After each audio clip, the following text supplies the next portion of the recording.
Hello everyone, what's going on? I'm Gaff, the Masterman74, back again today doing another Valve source code tutorial follow-up video. And what I'm going to be following up on today is the achievements video that I did a couple of months back, because there's been some interesting developments and I wanted to let you know what I was able to find out in the meantime. Now, one of the first things I'm going to get to is a quick winner. I think it was by Dr. No or Dr. N0, I think that's what they want to go by, but they wanted to know about Source 2013 multiplayer achievements because they said that the ACH save with game flag doesn't really work, and from what I was able to tell from the research that I did, that for pretty much all achievements in Source 2013 multiplayer mods you need to use the ACH save global flag instead, but that's just one thing that you need to take into account. So let's get into one of the things that was an outstanding question at the end of the main video, which is that the achievements didn't show up in Steam. Now, I have to give a bit of a thank you to Waddles here because they went out of their way to come up with an entirely new method for adding achievements and using a text file to store the achievement names and whether they were unlocked or not, or which bits were set from components-based achievements and all that. And it turns out that it wasn't even necessary to do that.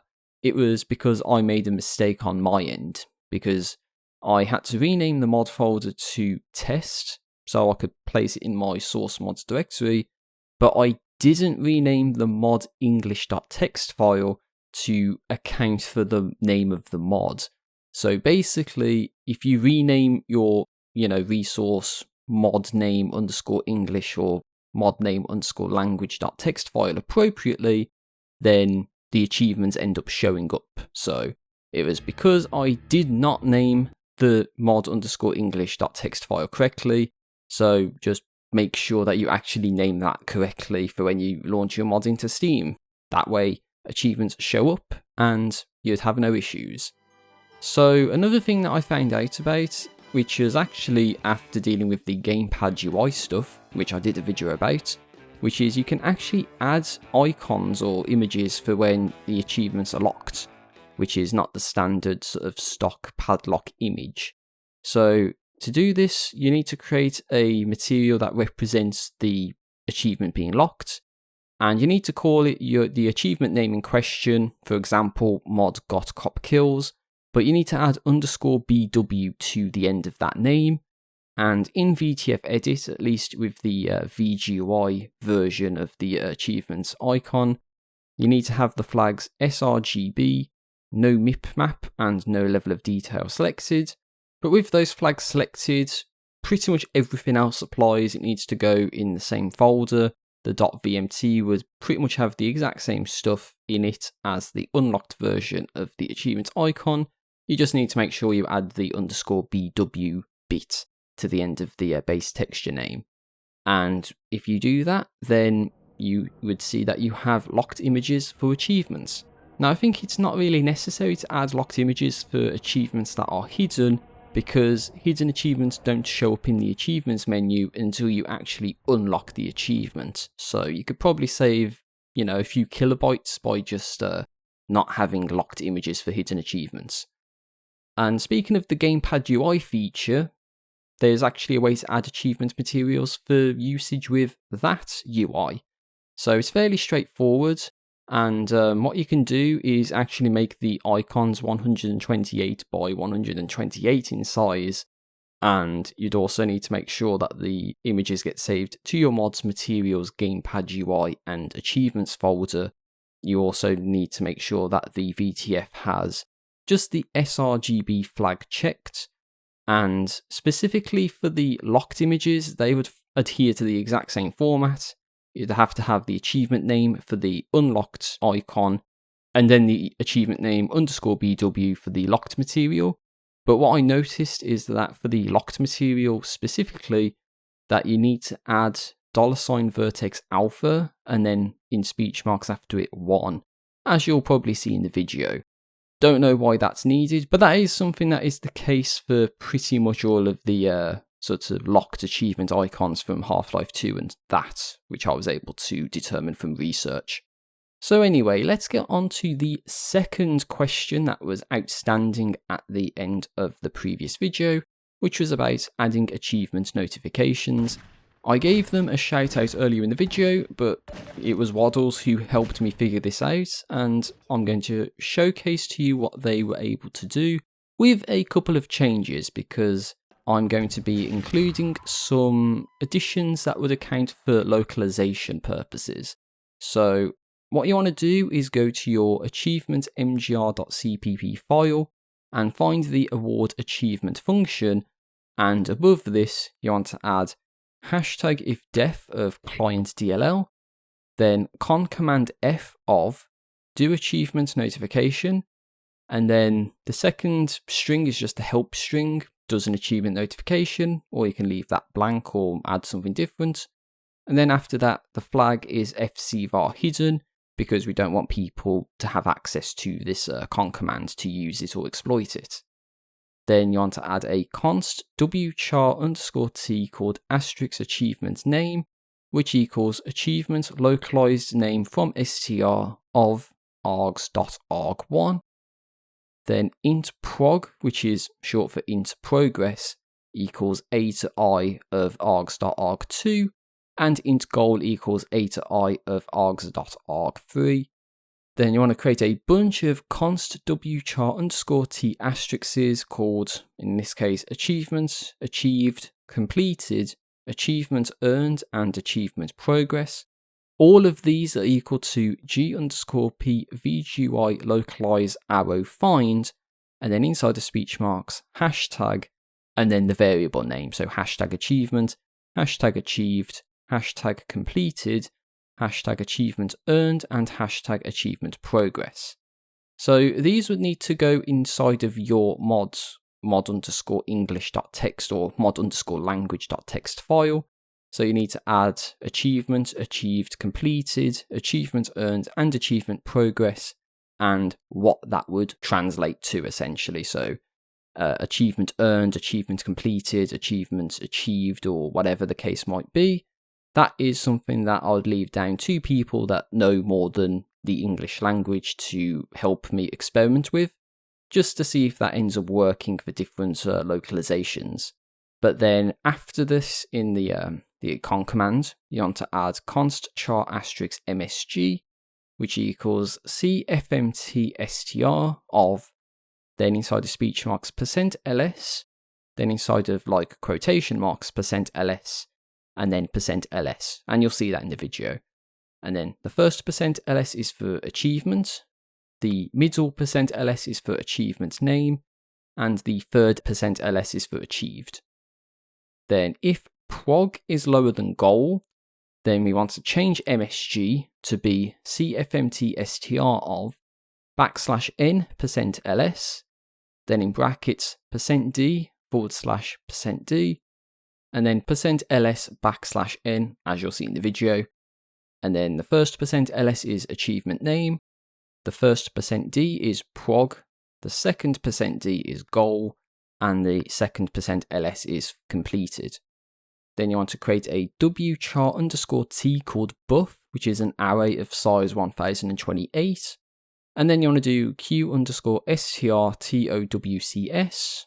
Don't know what that's all about, but you want to pass through inputs of msg, -1, buff, and size of buff.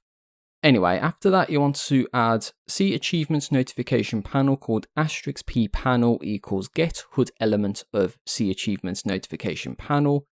And then if p panel, do p panel arrow add notification of args.arg1 prog greater than or equal to goal achievement earned achievement progress, and then buff. And make sure that you have a hashtag endif at the end of that con command.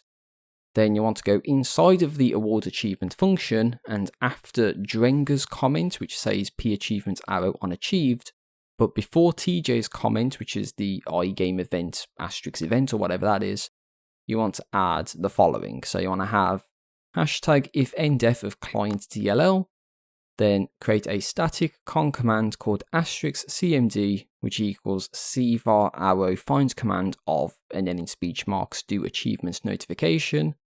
And then if cmd, create a C command called args, then do args.tokenize of cfmtstr of, and then in speech marks do achievements notification, %s, %d, %d, and then after that it's still inside of the tokenize function.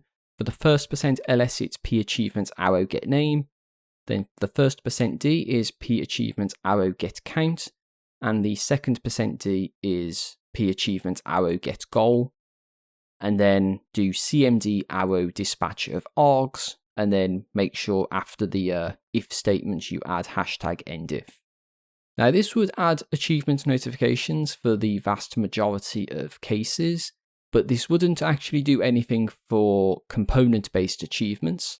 So what I'm going to do is go to baseachievements.cpp, and you want to move the #include fmtstr.h line out of the #ifdefClientDLL statement section, and I simply cut and paste it so that the line is below the #include iCommandLine.h line, because we're going to be using the cfmtstr function again in this file. And you want to go down to the ensure component bit set and evaluate function, and after the if is achieved and return section, you want to have #ifndef of client DLL, then int prev count equals m_i_count, and then #endif. And then after the else statement that contains the if cc_achievement debug, all that stuff, you want to add #ifndef of client DLL, then if prev count does not equal m_i_count, then do a static con command called *cmd, which equals cvar arrow find command of in speech marks do achievements notification. Then if cmd, create a C command called args, then do args.tokenize of cfmtstr of, then in speech marks do achievement notification of %s, %d, %d, and then get name m_i_count, m_i_goal, as you'll see in the video, and then do cmd arrow dispatch of args, and then make sure that you, outside of that if statement, add #endif. So basically at this point you would have added achievement notifications for pretty much all types of achievements, and that is going to basically cause pop-ups when you unlock achievements, which is very nice. And with some of the changes that I've made, it should also allow for the achievement notification to be translated into different languages to make sense for non-English speakers. So if you want to test that out and make sure that it is all a-okay, then it would be greatly appreciated. So I mentioned component-based achievements, so I didn't really talk about this in the main video because I thought it would be really complex, but I took a little bit of a look into it, and I think I have found out the sort of key things that you would need to do for these kind of component-based achievements. So you need to do something like this. You need to create a class and call it whatever you want, and make it a public C-based achievement. And then inside of this class, you want to add a virtual void called init. And then you want to create a static const char asterisk called szComponents, which is an array which is going to be of a fixed size, but you don't specify what the size is. But inside of this sort of array, inside of curly brackets, inside the speech marks, you need to have some form of a prefix, which is going to be useful for the achievement stuff, and also the description of the item in question. So for example, with the Lambda caches in Half-Life 2, you would have something like HL2_Lambda cache as the prefix, and then the item would be the locations of the Lambda caches in the game. So again, this is purely down to you, however you decide to do this, but ideally you'd have some sort of a prefix and then a descriptor. Then outside of that array, you would have to have the flags ACH has components, ACH listen component event, and ACH save global as the flags for the achievement. Then do m_p sz component names equals sz components. then m_i num components equals array size of s set components, then set components prefix of whatever the prefix was in the components array, and then set goal of m_i num components, and then do declare achievements outside of the class, by the way. Declare achievements of the class name, the achievement ID, the achievement name, and some sort of stock gamer score point value. And then simply what you want to do to be able to unlock a component for this achievement is to pretty much follow the logic achievement guidance that I would have outlined in the achievements video. However, for the achievement event inside of the logic achievement entity related to the component, that achievement event must contain achievement underscore event underscore and then the prefix underscore item. So for example, you would have achievement underscore event underscore of HL2 underscore lambda cache for the prefix, and then the item would be, for example, canals, tracks, or whatever it is in Half-Life 2, which is actually the second lambda cache that you'd come across in the game, because the first one is Kleiner's lab, on a technicality anyway. Okay, so the last thing I'm going to do for this video is give a brief outline for failable achievements. They are still pretty difficult because there's a lot of stuff that is sort of dependent on circumstances for them, but from what I can gather, you'd need at least these 6 things. So you need to create a class and call it whatever you want, but instead of deriving from a C-based achievement, it needs to derive from a C-failable achievement instead. Then you need to have a void init function, and it has to contain set flags of ACH listen map events and ACH save with game at least, and also set goal of 1. Then you need to have a function called virtual const char asterisk called get activation event name, and set that to return the achievement name underscore start. And then another virtual const char asterisk called get evaluation event name, and return achievement name underscore end. And then declare achievement of the class, the achievement ID, the achievement name, and the stock game score point value. And then the 5th thing, I guess you can say, which I skipped over, is in the class you need to have some other code that determines if the player has actually failed the achievement, which could be anything. It could be to check if an NPC dies, it could be to check if a game event actually fires, or it could be to evaluate if the player has attacked more than they should have. For example, with the Ravenholm beating the chapter with only the gravity gun, or with Half-Life 2 Episode 1 with the firing of 1 bullet for the entire episode achievement. But that's what I mean by it being complicated, because this other code could be pretty much anything. So that's why it's a bit difficult to really help you with that. But one thing that's a bit different, especially in the Hammer editor side of things, is that you actually need to use 2 logic achievement entities, one of which is the starting point that, if you will, enables the achievement, that activates it, and the other is for when you reach the end point when you want to evaluate if the achievement should be rewarded or not. So you can follow the logic achievement guidance that I did in the original video to understand how to add the logic achievements and how to make sure they get triggered and all that. But the first logic achievement with the achievement event, it has to contain the achievement underscore event underscore, then the achievement name, and then underscore start. And then for the endpoint, which is going to be your second logic achievement entity, the achievement event must contain achievement underscore event underscore, then achievement name underscore end, which is basically the get activation event name and get evaluation event name strings from the code, which is what you would have as achievement name underscore start and achievement name underscore end. And so basically what would happen is once the player triggers the starting point, it will check to see if the player actually fails the achievement. So the achievement will lock if a condition in that code is triggered.